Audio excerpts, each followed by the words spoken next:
Itong nangyari kay, Paolo Tantoco 'no, with the silence ng Marcos, Liza, and all of them dito sa pagkawala ni Paolo Tantoco is no coincidence.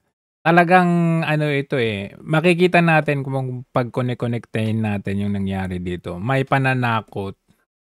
Oo, kung hindi man pananakot, merong may pinag-uusapan yung mga 'to. Kasi tingnan ninyo, eto palang, asawa ni Paulo Tantoco na itong si Dina Arroyo Tantoco ay nagtatrabaho pala sa Bangag Administration na Hi everyone, my name is Dina Arroyo Tantoco. I want to wish you a very Merry Christmas. I'm here now in Isabela, in the 5th District of Negros, because we are Oh, here on behalf of Speaker Romualdez and Oh. Congresswoman Yada Romualdez alam na this, 'di ba? Tingnan niyo, logo pa lang, of Tingog Party List. tingog. And they're here to give their first AKAP payout right before the holiday season to 100 beneficiaries. Ngayon, siya ay Deputy Social Security. Saan? Siyempre sa presidente. Anong trabaho niya is yung mga significant project ng like ayan no, Pasig River Esplanade, ayan, Baguio Mansion, Presidential Museum, at saka nakita ninyo yung mga pasinayag nila diyan sa Malacanang, yung mga event nila Liza, nila Marcos na dinadala yung mga bata. Yan, siya yung involved diyan, no? So siya po ay asawa ni Paulo Tantoco. Okay?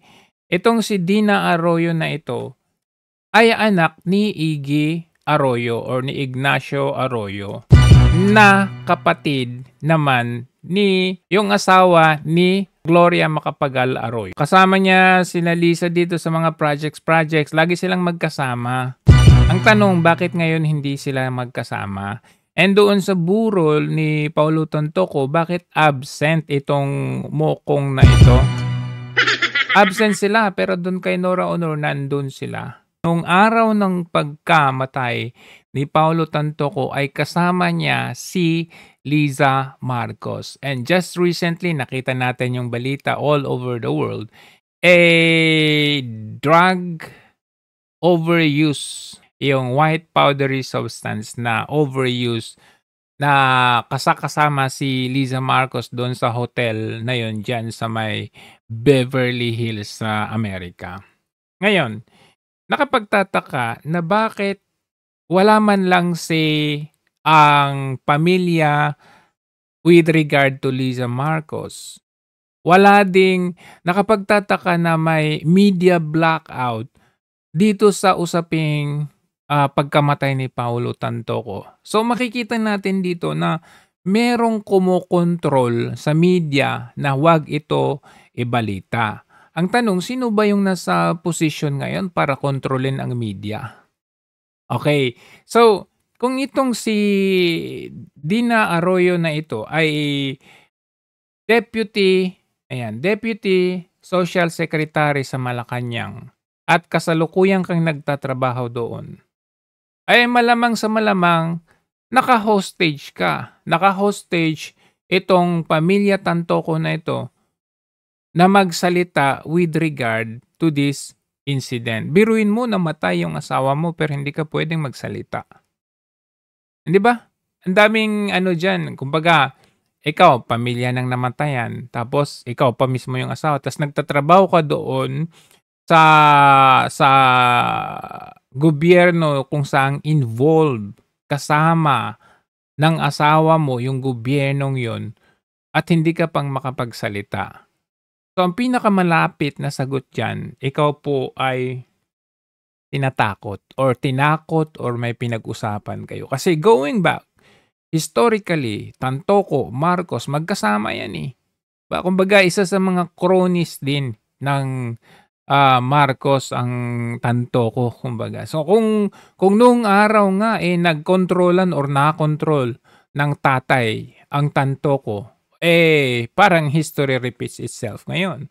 Ngayon naman ay nakokontrol naman ng anak ang mga tanto ko. Siyempre, sabihin na natin kahit ikaw po ay isa sa mga sa mga bigating mga mayayaman sa Pilipinas. Kung yung administrasyon naman ay ang may kontrol at kaya kang pabagsakin kahit anong yaman meron ka, abay mananahimik ka naman talaga. So, yan po yung question dito, bakit hanggang ngayon hindi kumbaga 'di ba, ikaw namatayan, gagawa ka ng paraan para mabigyan ng hustisya ang pagkamatay ng kapamilya mo, ng asawa mo at, regardless 'di ba? Kasi ang involved dito yung yung administrasyon mismo. So, lalaban dito yung gusto mong bigyan ng hustisya yung asawa mo at yung takot na baka kayo, lalo na rustan 'yan, mabalikan sa inyong mga business at inyong mga yaman. At nakita na natin may mga pinabagsak na sila diyan na mga mayayaman, na mga makapangyarihan pinabagsak nila, oo. Pastor Kibuloy, Kong Teves, 'di ba? Duterte, eto pa kaya, 'di ba? So we'll leave that a question. Hindi kaya itong mga tanto ko na ito ay held hostage na hindi magsalita, na hindi magbigay ng pahayag, na hindi makipag-collaborate para makasuhan ang mga taong involved at kasama nung araw ng pagkamatay ni Paulo Tantoco. Kasi kung tutuusin, subject to filing a case. Kayo po, sila po ay they were using that illegal substance during that day. And punishable by law yung ginawa nila na yon. And since namatay nga naman yung si Paulo, hindi siya mapapunish. Pero yung mga kasama niya during that time, ewan ko, sila Frasco, di ba?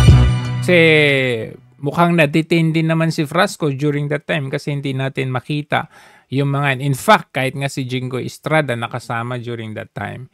So, leave that very big question. Kayo ba, mga tanto ko, ay pinatahimik? Tinakot o magsalita kayo?